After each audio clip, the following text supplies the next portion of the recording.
Hello everyone. In this video we will be going through 15 interview questions on business rules. I did a similar video on client scripts last week and it was very much loved by all of you guys, and my YouTube community also requested me to create similar videos on other topics. So I'm going now with business rules and we will ensure that we keep this series going so that it helps people out there. Welcome to my YouTube channel. My name is Hardit Singh, and if you're liking my content, please subscribe to my channel and don't forget to hit that like button. We will quickly start through the questions. The number one is obviously what are business rules? So a business rule is a server-side JavaScript code which runs when a record is displayed, inserted, updated, or deleted, or when a table is queried. If you want to run a server side script, so that means it will run on server side on ServiceNow, then you use business rules.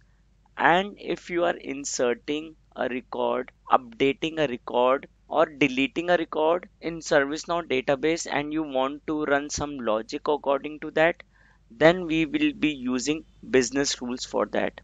And if you remember from my previous video, client scripts run on your browsers, business rule runs on server side. Moving on, question number two, what are the types of business rules? So this particular question is always asked in the interviews if you are a newbie, if you are an intermediate developer, and sometimes even when you are advanced developer. So don't start thinking about that at that moment. I know you will all know all these four types of business rules, but don't forget at the time of interview. So these are display before, after, async, and obviously you should know all of these in depth.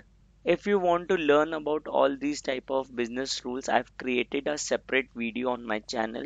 The link is on the top right corner and in the description as well. I would highly recommend you to watch that video once you are done with this video. Next is what are global business rules?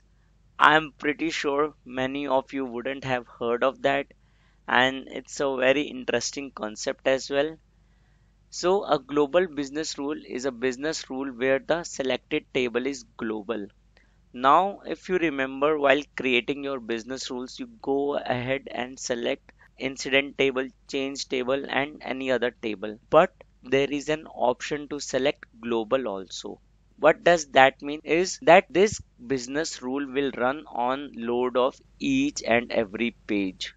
So if you want to write a script to run if any of the pages in ServiceNow is loaded, then you use global business rules.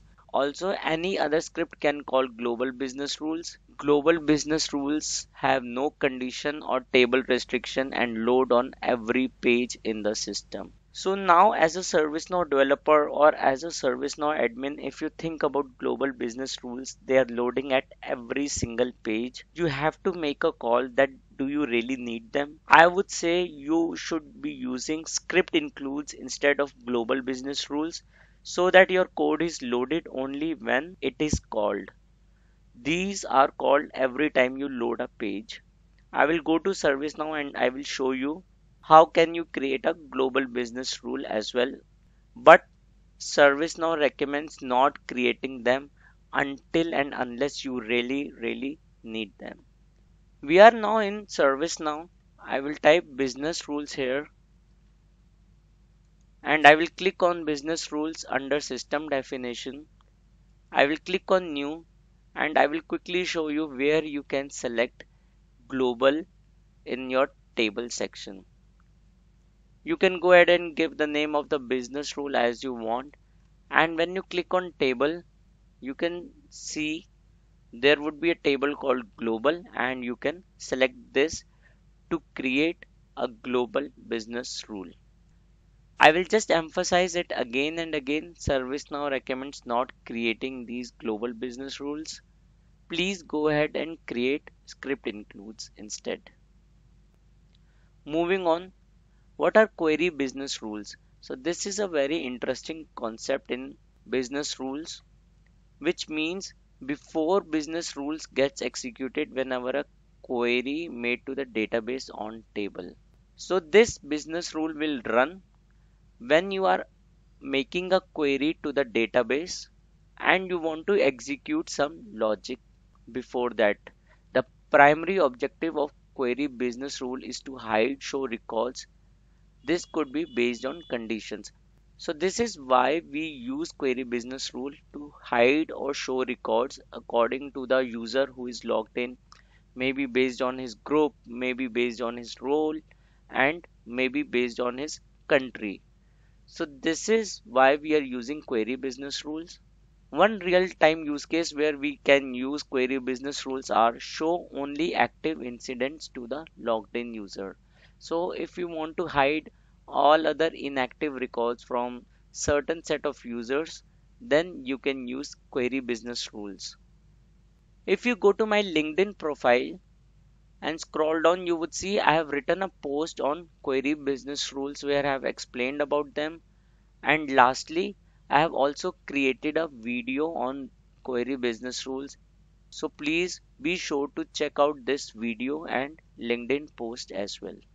I will also link the YouTube URL to this query business rule in the description and on the top right corner as well. Now, what is the difference between query business rules and ACL? Query business rules only apply for read access at the row. So if you remember from previous slide, we use query business rules to show or hide records, but ACLs can be applied to CRUD operations. So if you have to restrict a user to create, read, update, or delete the records, or you want the users to be able to create reports or not create reports, then you can use ACLs. They work on row and column level, whereas query business rules only work on the read access at the row level. And when the records are hidden using query business rules, we see a message at the bottom of the screen. Some records removed due to security. So like I mentioned, I have created a separate video on query business rules. You would see this particular message when we are hiding those records from the users. You would see at the bottom some records removed due to the security. So this is the difference between query business rules and ACLs. Moving on to the sixth question, what are display business rules? I had discussed this question also in client scripts, and the question was, why do we use G underscore scratchpad? So this question could be asked in any form. What are display business rules, or how can you get data from database in onload client script without using glide ajax, or what are G underscore scratchpad variables? So all these have similar answer. Display business rules are processed when a user requests a record form. The data is read from the database, display business rules are executed, and the form is presented to the user. So if you notice here, when you are opening up a form of a particular record, these display business rules run before the form is presented to the user. So you can do anything you want before you are presenting the record to the user, and after display business rule is run, the onload client script will run. If we know what information client needs from the server before the form is loaded, a display business rule can create G underscore scratchpad properties to hold this information. So if you know that this particular information from some other table will be required always on this form, you can use display business rules to get that value, store that in G underscore scratchpad dot variable name, and then pass this variable name to onload client script, which is automatically done by ServiceNow. Just to reiterate, a display business rule will be called, you will create a G underscore scratchpad dot variable name in that and store the value from the database, and it will be passed on to the onload client script where you can use that value. I hope this is clear. This is a very important question and it's always and always asked in the interviews. Question number 7 is, what are different objects available in business rules? So the first one is current, previous, G underscore scratchpad, which we discussed in the previous slide, and then GS. The first one, current, it stores the current value of the field or a column, or it can also display the sys of the current form as well, or the current record, and the previous stores the previous value of the field. Next is G underscore scratchpad, which we had already discussed. The next one is GS, so that means glide system. So there are few functions provided by ServiceNow which can be accessed using GS, glide system. We can go and check this in ServiceNow quickly. What are those? I'm in ServiceNow and I will go to business rules, and here I already have created a business rule called interview questions on the incident table, if you notice here, but I haven't written any code, I guess.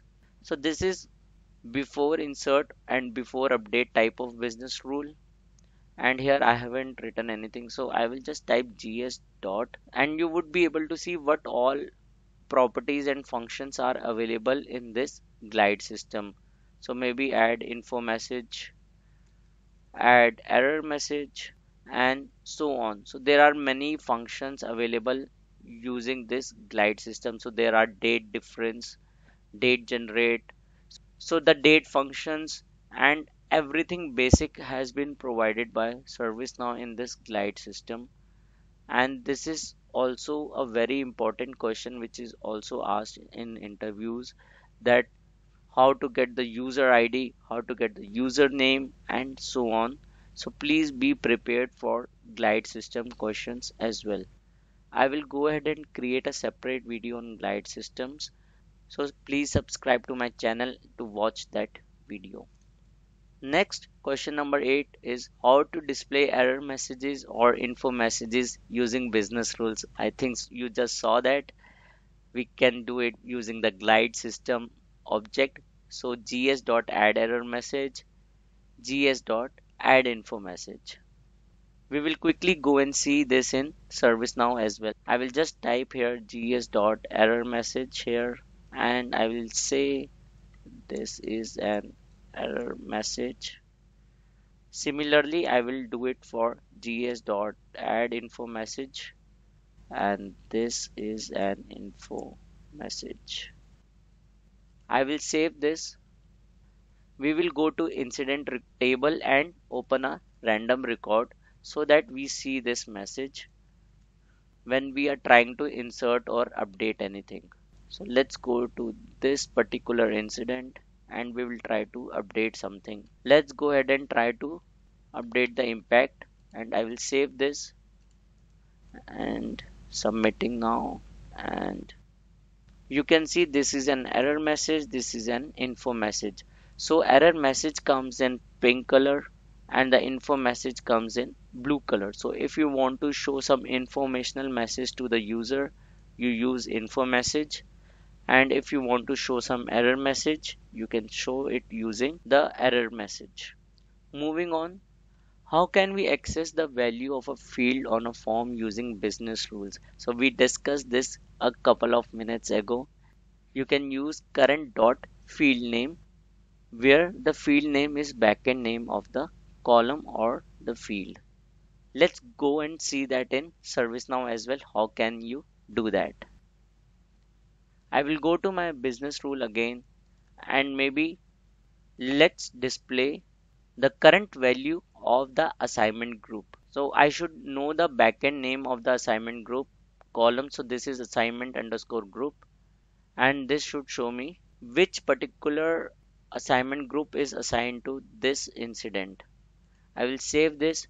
Just remember this, it will show you the reference value. That means it will show you only the sys ID of that assignment group and not the actual group. For that you will have to do some dot walking, which we can also do later, but I'll just show you for the demo purpose. Here I will just go and update the incident, and if you see here, it has shown me the sys ID of this particular assignment group.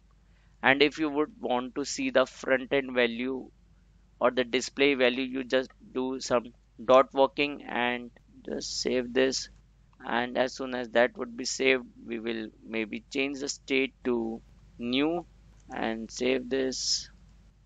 And now you save this, it is showing you the front end display value of the assignment. Let's go to the 10th question. How can we access sys id of current form or the current record using business rules? Again, you can use current.sysid for this. I'll just quickly show you. We'll go back here and maybe I'll copy this and then I will use current.sysid here, and maybe I'll just put an informational message before this so that we can figure out this is the sys of the current record. I will save this, and as soon as it will be saved, I will go back to the incident record. I will update something else, maybe the subcategory. I will save this, and everything is displayed, and you would see here sys id of the current record, it shows as A3 and so on. So now if you want to verify if this sys id is correct, you can see it in the URL as well. It's showing as the same sys id. Also, I have created a separate video on how to fetch sys ids in ServiceNow, and I have showed 9 different ways to do that. Please be sure to check out that video. The link is in the top right corner and in the description as well. Let's go ahead on to question number 11. When we are updating a field's value, how can we access the older value? So if you have been listening closely, we can do it using previous dot field name. Let's go and see in ServiceNow again how can we do that. Now what I will be doing is I will show here the current and the previous group name, and we will be going ahead and changing the group name in the incident. So I will say here previous, and maybe I will put an informational message here so that we can differentiate which is the current one and the previous one. So current assignment group, and then I will copy this message, paste it here, put a plus sign, and I will say here previous. I will save this. I will go to the incident record, and you can see the current assignment group is database, but when I change this to something else it will become previous, and the new one would be the new one which we had selected. So let's select hardware. I will save this, and here you can see the current assignment group is hardware, it's showing correct, and the previous assignment group was database, so it's showing correctly the current and previous value of this assignment group. I hope that is clear. Moving on to the next question, how to prevent form submission via business rules. So if you remember, we did this in client scripts also, and if you remember your answer, please type that in the comments. We can do also this using business rules, and the function is current dot set abort action true. So using this particular line of code, you can stop the submission of the form, and again you can see we are using the current object. So this is primarily used in before business rules only. Moving on to the question number 13, how to access a different table record in business rules. So I'm pretty sure everybody knows the answer. That is the glide record object. I've created a separate video of glide record object. Please be sure to check that video. I will provide the link in the description as well. I know it's everyone's favorite. Okay. Question number 14. Can we trigger a notification via business rules? Answer is yes, obviously using gs.eventqueue.